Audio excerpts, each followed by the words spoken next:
Hi, my name is Arjun Jayadev, and it's my honor today to have with us Mr. Suman Bery, who is the Vice Chairman of NITI Aayog and a very well-known macroeconomist and policymaker. Spent decades in many, many different roles thinking about policy. And so today is just a freewheeling discussion about his interests, his current interests, the work that he's done in the past on issues such as resilience, and maybe the theme of what's going to be today's talk, which is Viksit Bharat. So first, welcome, Mr. Bery. Thank you. Thanks for the opportunity, and thanks for, in a sense, allowing me to engage with students in a way that I haven't been able to on this trip. I thought, I could start with something which our students are always very interested in, which is when they see a distinguished economist, they really want to know the journey of a distinguished economist. And so perhaps you could, tell the students and me a little bit about, how you came to be interested in economics and the kind of questions that drove you, as I know, from Doon School to Magdalen College to Woodrow Wilson and then onto the World Bank. So maybe if we could begin with that, if that's okay. It's a series of, I wouldn't call them accidents, but it wasn't that purposive. So you're right to start with what in those days was the ISC. It's now the CBSC, which was the school leaving at Doon, which is where I was for the last 3 years of my education. I had been in Bombay before. Now, the Doon School is a member of what's called the Headmasters' Conference. It has a kind of affiliation with UK public schools, which, as you know, are private schools. Just a year before my school leaving, a series of still somewhat mysterious donors decided to endow scholarships which to begin with were at Mayo and Doon, but then expanded to other members of the Headmasters' Conference for those who had done well in the Indian School Certificate exam to do 2 years at an English public school in what's called sixth form. Yeah. And look, there was somebody who had a superior performance at Doon, who was from an ICS family, and he didn't want to be distracted. So accidentally, I got the opportunity. The deal was that the tuition was half paid by the school that received you. Anyway, I don't want to. So that was, as it were, one accident of fate, and my father sort of agreed to that because he was attracted by the idea of somebody in the family attending a British university. And I think it's worth remarking that, I was probably the last generation who would have opted for England over the US, and so one thing led to another. So so I basically entered Oxford as though I was a British student, okay? So it was, I didn't have a first degree here. And that, to some extent has been a loss since I've come back here, because I find in a city like Delhi that the St. Stephen's network and the IS, it's all so clubby. And if you're not part of that, you feel a little excluded. But I must say that the one advantage of Doon was that I learned passable Hindi, and you can imagine that in my present job, to have had no Hindi, I would, would have been tough. Anyhow, to move on. So Oxford has a degree called Philosophy, Politics, and Economics, and that was my first brush with economics. And I had an American tutor in economics who then became the president of the college, and he. So, look, in the late 60s, I would say that there was very little sense that anybody other than a teacher should want to do a PhD. So most of my contemporaries finished their undergraduate work. Some of them did a 2-year master's, So my predecessor in this job, Monte Carlo, was in the same college, and then he did a 2 years master's. So anyhow, my tutor told me that there was this program, which very much motivated by the kinds of sentiments that Mr. Premji has in setting up the Azim Premji University, had endowed a pre-existing, rather modest school with a large endowment for global public policy training, called then the Woodrow Wilson School, no longer called that because Woodrow Wilson is now, that's non grata. And so, again, because it had not been pure economics at Oxford, Cambridge, has a pure economics degree. I opted for a public policy degree. While there, I had the choice of continuing to a PhD in economics, because I was admitted at Princeton and at Yale, and I think Harvard as well. But I also got admission to the Young Professionals program at the World Bank. And so that sort of really cast the die. And I was very fortunate, and I'm sure students at your university are as well, that the teaching of the multidisciplinary teaching of politics, economics, more at the Wilson School, I would say, than at Oxford, turned out to be, and the motivation turned out to be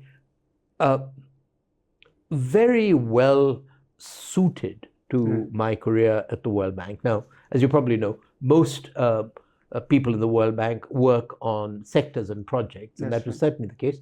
For whatever reason, I decided and remained, I started in research and I ended up doing country analysis. And I think the important point, or the important for your audience, is that as a consequence of this, between the age of 16 when I went to England and the age of 50 when I came back to head NCAR, I had really no Indian experience at all. I was working on Latin America, went to China, soon after they rejoined the World Bank or took over the seat, etc. And so that was the broad sweep that took me from school here to, if you like, a career in policy analysis. And, so that continues to be my animation and passion. So I just had a question. At what point did you decide that you would take the PP degree? Because, that's the point at which actually people say, okay, at least when they're choosing an undergraduate program, okay, this is something that I might be interested in. Was there something about economics or politics that really animated you? Is there some particular issue that you wanted to follow, or was it just, this seemed a good degree that would allow a career that was of interest? It's a long time ago, and I'm not sure I can really recreate the mind of because I actually offered my entrance exam in English literature. No, I think, again, it was the case that a couple of the St. Stephen's Rhodes Scholars had opted for that. So, role models kind of do matter. Yeah. People who had done economics at Stephens, and possibly because some of them, this was all the time when the World Bank went through a big growth spurt under McNamara. So some of them were already beginning to join. So there seemed to be a kind of a career path. So I would say it was not big. In those days, unlike now, you couldn't offer an A-level in economics now. So there was no prior exposure to that. So it's interesting. I should say that I too was making my choice up between English literature and economics, and I I don't think I had the courage to do English literature, but that's and sometimes I regret that. But anyway, to come back to this question, so you spent a lot of time, you said, working on Latin America and with the Caribbean as well. Is Yes. that right? Because I recall some 20 odd years in this. What the advantage of coming in, if I may say so, sorry Yes. to interrupt, Yeah. through the Young Professionals Program is it's rotational. It's a little bit like being the IAS cadre within the world. So most people at the World Bank then, and it's become even more so now, Yeah. are recruited for a specific skill and a specific background. But the young professionals were, in that sense, considered the IAS officers of the institution. Yeah. So I had a series of rotational terms, but it turns out that the largest part of it was on Latin America. Okay. Because I have some friends who have also gone through the World Bank, the World Bank route, and they often say that there's usually one or two country missions that they go to, which really makes for the sort of the kind of anchoring for their thinking going forward. I have a friend who worked in Ethiopia, and although Africa was the broad domain, he always said that Ethiopia and the way Ethiopian problems actually helped crystallize his ideas of policy formation. Was there any particular areas where you really found, okay, this was a case that I really found interesting, where I learned maybe a lot or disproportionately a lot from a particular region or a particular crisis or a particular situation like that? It's interesting. So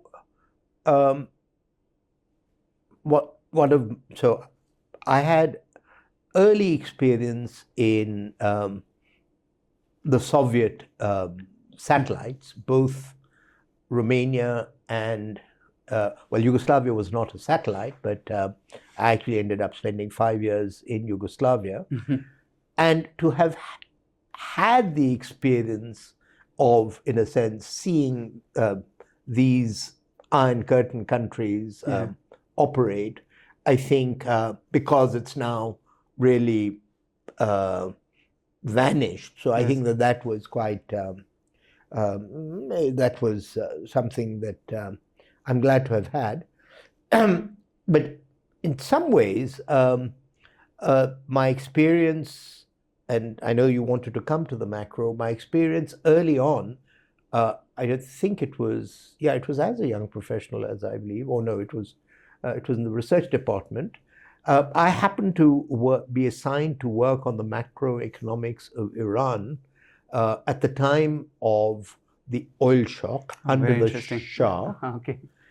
And I pride myself in actually having worked out what later came to be thought of as Dutch disease economics. And my first ever assignment for the World Bank was on Jamaica, the Caribbean, at the time of Nelson Manley. And they had bauxite reserves. Right. So I've been interested in real exchange rate and Dutch disease economics, and it was one of the joys of being at the World Bank that Max Corden was at SAIS in those days, and I got to know him, and also kept up with him when he returned to Melbourne.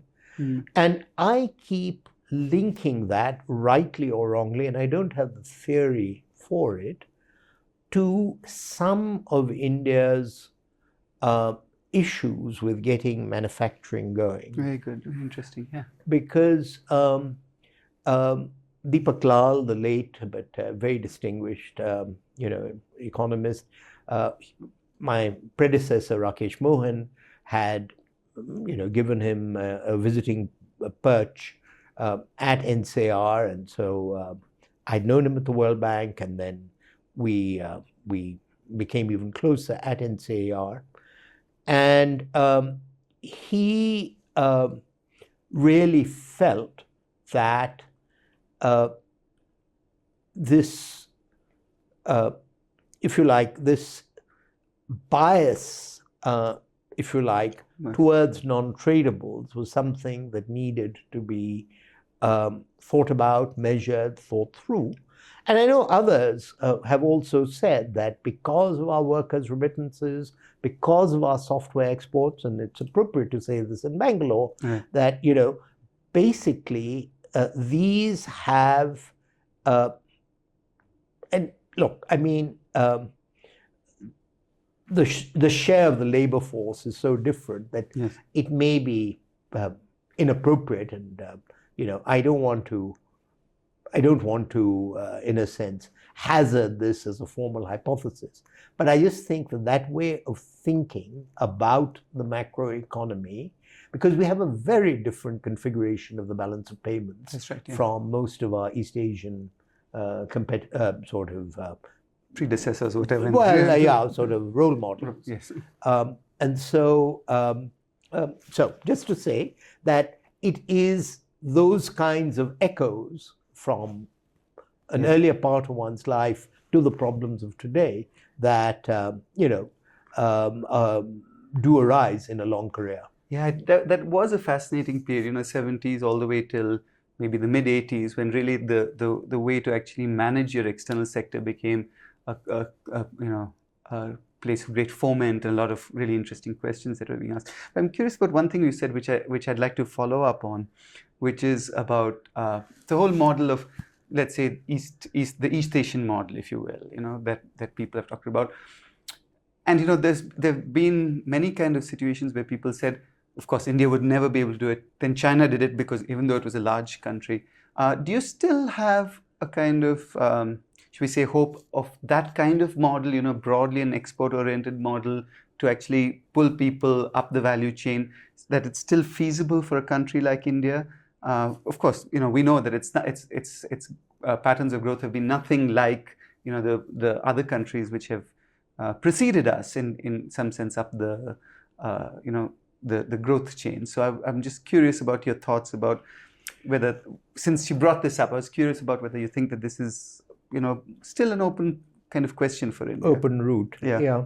Well, look, a person who, again, was at Princeton with me and has preceded me in this role, Arvind Panagriya, is the Jagdish Bhagwati professor at Columbia, who's thought a lot about Indian trade and trade policy, remains firmly convinced that there's a big world of labor-intensive tradables out there. China is vacating space, and that we should try and occupy it. I'm not going to commit myself because I'm a little, as it were, unsure myself of where I come out. So, and I'll come to the issue of manufacturing in a minute, which is linked with it. And then, there are, people like Danny Roderick and my good friend Robert Lawrence, both at the Kennedy School, who are basically arguing the thesis of premature deindustrialization in terms of employment. That's right. And so there was a line in Prime Minister's Independence Day speech where he talked of manufacturing as being an important solution to India's employment challenge, if you like. I think that there are sound reasons why, I don't know about privileging, but pursuing manufacturing makes sense. Productivity reasons, national defense reasons. My uncertainty is on the employment dimensions, given all of this literature. And what is the literature basically saying as it gets more sophisticated? It is that the rise in productivity in manufacturing, let me get this right, basically means that there is a kind of bias, and also the low elasticity of demand for manufacturing. And I'm here talking about the domestic economy, then we can talk about the global economy. So to answer your question, I certainly think it's going to be harder, but I think that not giving up on the China plus one approach and attempting to, offer scale in a way that even a Vietnam can't do. So I think if there were a moment, it's now, but I think it can't be the only bet. Yeah. So I'm curious because, of course, it can't be the only bet for many reasons, but including the fact that what's happening in the global economy is more unsure now than, let's say, 20 years ago, when there was a certain kind of institutional buy-in from a lot more actors about how they were going to act. Which brings me to another question that I wanted to ask you, which is, you have a long-standing interest and right through as a policymaker, not simply in the process of let's say growth, which everyone is interested in, but also, if you will, resilient growth, or a certain sense of resiliency to all kinds of shocks that we're facing now. Clearly, there's maybe a shock with nationalism that's there, but not just that. There's climate change. There are many other concerns that we have, health shocks and so on that we've seen. So maybe we could pivot a little, and maybe you could tell me a little bit about how you came to really be concerned with this. Was it because of the Shell scenario work that you did? When did this concern about resilience come about, and how do you see that in policy making? Well, so let me talk about scenarios and talk about resilience, and then talk about resilience, bringing resilience into scenarios. So I accepted the job at Shell, which was just as I stepped down from NCAR, partly because like 3 or 4 World Bank economists had been selected by Shell. So it hasn't quite continued until now, but for a long time, Shell treated the chief economist role as being like a visiting professorship. And so people took leave from the World Bank and worked there. And at that time, the role was in London. By the time I took it up, it was in The Hague. And I was intrigued by what I heard from people who came back and about the whole Shell scenarios approach, because we can get into it in more detail, but there are specific aspects of the house style.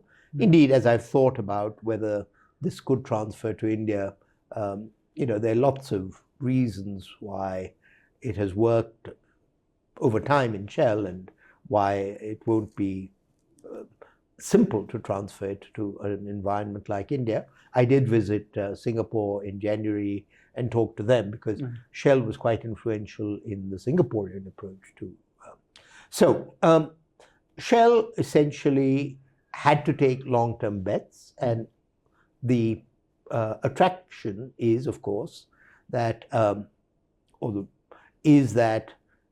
while the Planning Commission, which we succeeded, did have a perspective planning division, its bread and butter was 5 years. However, climate change and, if you like, making big bets on deep water, these are 30-year bets. And so the question of whether straight line projections or projections were the way to go about it, Shell, on the basis of a couple of well-known evangelists, decided that no, that scenarios was the way to think about the long-term future. So the takeaway was essentially a discipline or a methodology about how to think about the very long term, or the long term. I suppose the very long term would be 100 years. Now, the issue of resilience, I think, has, in my personal experience, assumed a greater significance uh, looking at India's own long-term growth performance than people realize. And so we have actually, and there's been no shortage of shocks, but I think it's fair to say that, as had been promised or predicted, that economic liberalization actually made for greater resilience.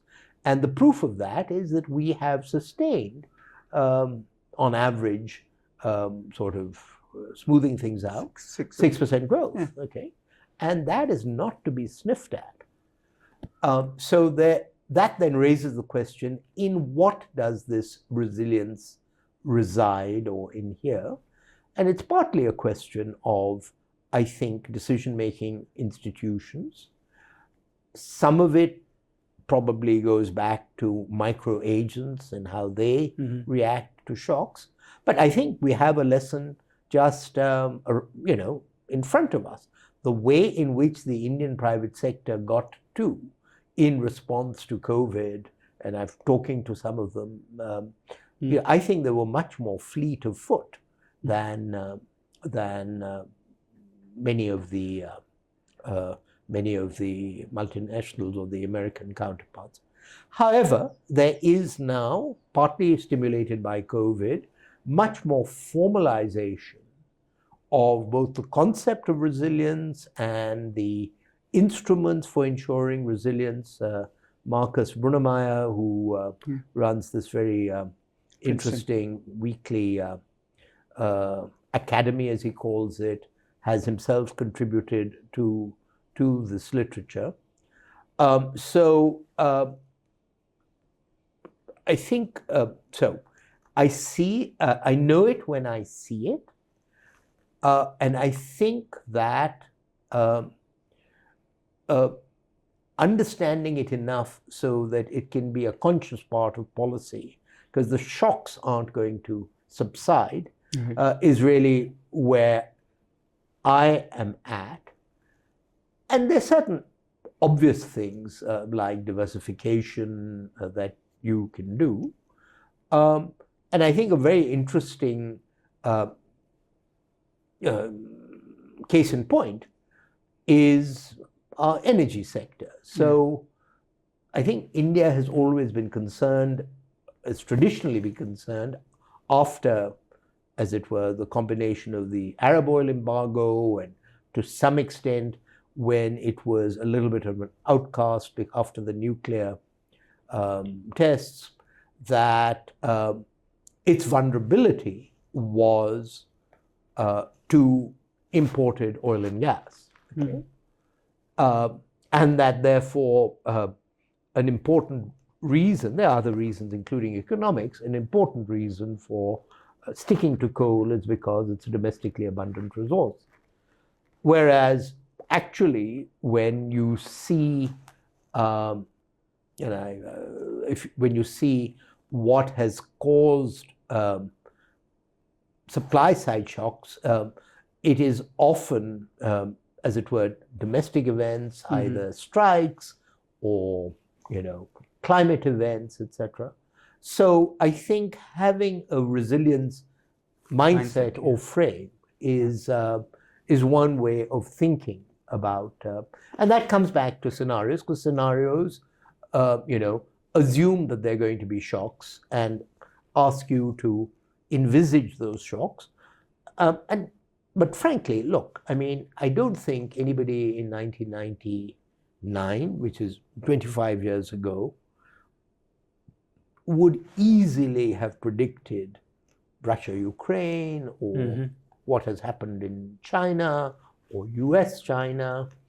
And yet, 25-year bets have to encompass those states of the world. And so that becomes, I suppose, part of thinking. What I'm really curious about is how does it become part of thinking of policymakers, both in India and elsewhere? Is this now starting to become a kind of more accepted and well understood way of actually, as you said, a mindset? Because every one of us has the one thing that we're worried about that can derail, growth or progress or something like that. But I'm really curious, as a kind of intellectual exercise and as a kind of exercise that economists are undertaking, whether this is really now taking off as a kind of way of thinking.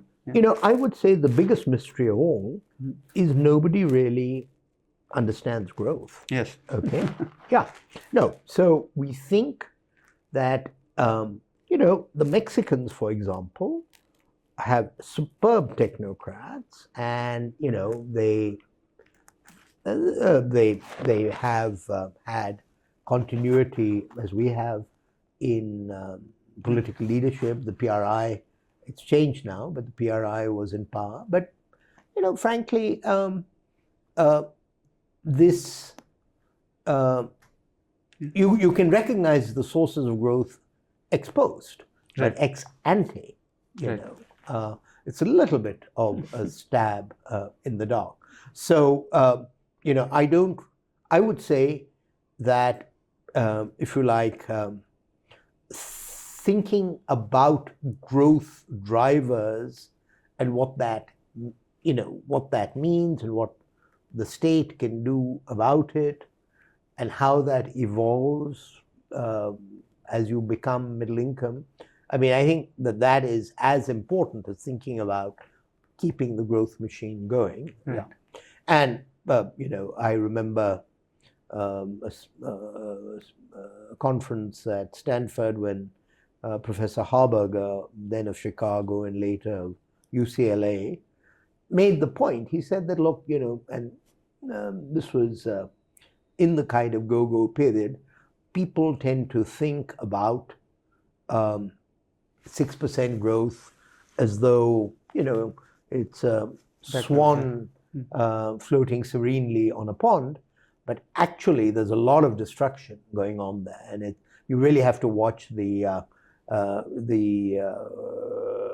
swan paddles, which are kind of furiously. And so, I think this issue of exit, reallocation, I mean, it's a complicated kind of business, just even sustaining 6% growth when we are a much larger economy than we are. Right. So, I mean, I suppose that brings me to maybe my penultimate question, which is about the topic of today, which is Viksit Bharat. I suppose that is, in some sense, one way to look at it is simply some sort of target, but another way to look at it is in some sense, thinking through scenarios which can get us there. And so maybe if you could say a little bit about how you see this kind of, if you will, vision, and what you see as the kind of things that we will have to paddle at furiously, to use your metaphor, to get there. Well, look, one of the great privileges of this job is to see the Prime Minister in a number of roles and incarnations. And to take seriously, because, I mean, while I returned to India in 2001, I don't have the grassroots experience he has.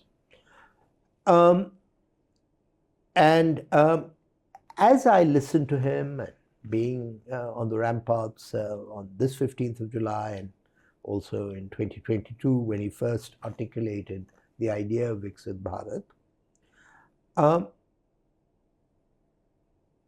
what he is hoping for and expecting is really I don't like the phrase a mindset change, but a liberation in the minds of Indian citizens, particularly the young. And that's why, a visit to Bangalore is so important. And I'm sorry that it's taken me so long. Because there is work that has been done by, I think, Edmund Phelps at Columbia on the Victorian era. And I've had that feeling a little bit this morning in a meeting at Janagraha, that there are moments when a society, as it were, is able to give creative expression to its energies. Mm-hmm. And I think most of all, that is what he is hoping to unleash in the next 25 years. So this is cannot be seen as top-down. And I think the quest, this is not all I'm going to, but the quest is for experts, technocrats, to, and we hosted a meeting, a small roundtable meeting with about 20 economists. He said, आप लोग मुझे क्या बता सकते हैं, हमें क्या कमी है कि हम वहाँ तक नहीं पहुँच सकते हैं. So the question of the sand in the machine, the obstructions, the frictions, because he just sees this as energy that is waiting to burst out, but is restrained by, the bureaucracy, by social relations, etc. And that's why he insists that it is most of all a Jan Andolan. Now, it's for the likes of me to think about from what growth theory has to say and all of that. But I can tell you that he feels that without the psychic dimension is not going to work. And that is why he is constantly drawing the analogy between the freedom struggle and this. Okay? What did he say from the Red Fort? That if 40 crore Indians died for freedom, 140 crores Indians should live for the nation, as it were. This sounds rather, but it is the role of politicians to, as it were, appeal to those levels in a society. Okay. Now, we can talk about the technocratic side, etc. And, I would say there that we were created as NITI Aayog because both the Prime Minister, when, I spoke to him before taking the job, but also he said, that Dr. Manmohan Singh, that, Soviet-style planning was obviously obsolete by the early 90s or whatever. But what needed to replace it was less clear. And so he has looked to NITI to be two things. His own kind of brain trust, but also to work with states, but also to be kind of looking ahead. Now, I would say that when I was young, the challenge facing the nation was feeding itself. When I got to NCAR, I would say connectivity was the issue. And now I think our strategy has to be about our human resources, getting the most out of our demographic dividend. And what that means and how radical a sense of transformation that needs, I think that's the area which is already evident from the budget speech, evident from the Independence Day address, and but it would be at the level of, at best, a strategy, not a detailed plan.